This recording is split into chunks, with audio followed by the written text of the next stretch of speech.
Tüm İslam ümmetinin Kadir Gecesi'ni tebrik ediyorum.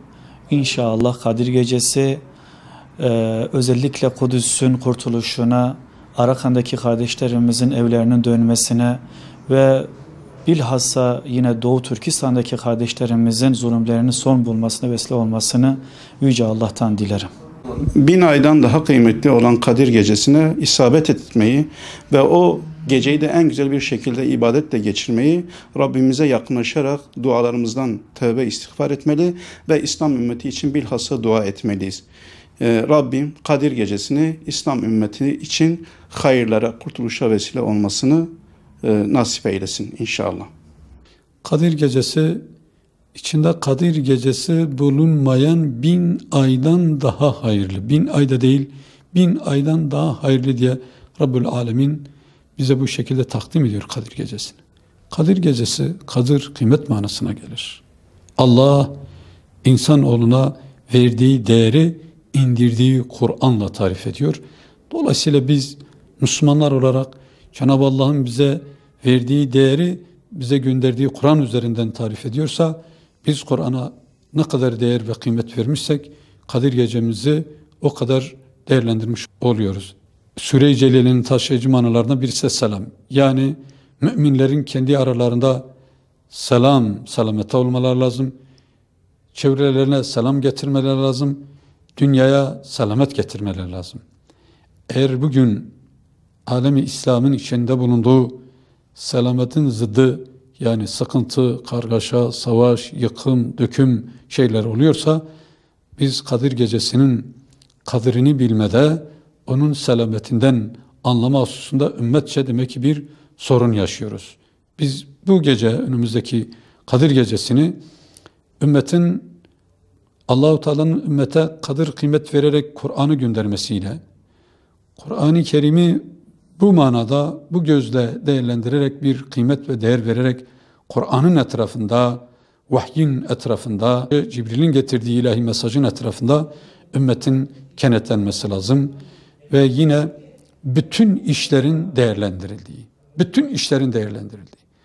Bugün Doğu Türkistan'daki Müslümanlara yapılan zulümler, Arakan'da görülen zulümler, Filistin, Suriye, bilumum İslam ülkelerinde Müslümanlara yapılan zulüm ve baskılar, bugün dünya çapında İslam ülkelerindeki Müslümanların, zindanlardaki Müslümanların sayısı gayri Müslim ülkelerdeki zindanlarda olan Müslümanların sayısından fazla olması büyük bir faciadır. Müslümanların kendi işlerindeki işlerine iyi bakmaları lazım. Yani her işi değerlendirmek üzere bütün melekler Cebrail ile beraber fecre kadar inerler de meseleleri değerlendirirler. Biz bu değerlendirmede notumuzun nasıl olmasını istiyorsak o şekilde hareket ederek bu Kadir Gecesi'ni ümmetin kendi kadir kıymetini bilerek, Allah'ın dininin kadir kıymetini bilerek, kendisine içindeki bulundukları yer, bulundukları ülke, bulundukları bölge, bulundukları ümmet ve yaşadıkları asırdaki insanlara selamet getirebilecek bir oluşumu oluşturmamız lazım. Ve bütün işlerimizin otokontrolden geçirildiği, ona göre bize kader tayin edildiği, müstakbelimiz yani istikbalimiz ona göre değerlendirileceği bir gece olması hasebiyle çok hayati. Sadece bu hayat dünyevi değil, hem dünyevi hem uhrevi hayatımızı ciddi manada etkileyecek böyle bir geceyi çok ciddi bir şekilde değerlendirmeye çalışalım.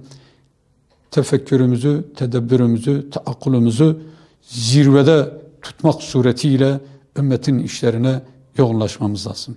Yoğunlaşmaya sebep olması lazım. Şimdiden Kadir Gecesi'ni tüm alemi İslam'ın, Müslümanların ve sizin kanalınızda şu anda mesajımızı duyan tüm kardeşlerimizin Kadir Gecesi'ni şimdiden tebrik ediyor. Rabbim kadr-ı kıymetini bilebildiğimiz, etrafa selamet saçtığımız ve işlerimizi dizayn edebildiğimiz bir gece olmasını Rabbimden niyaz ediyorum. Leyletul Kadir finala Ramazaniye serevi rahmet navavi mağfiret daviyavi xalasbuna azab Xudaye. Rabbi alemi du Kur'an'ı da Leyletul Kadri hayrun min elfi şehr diyecek.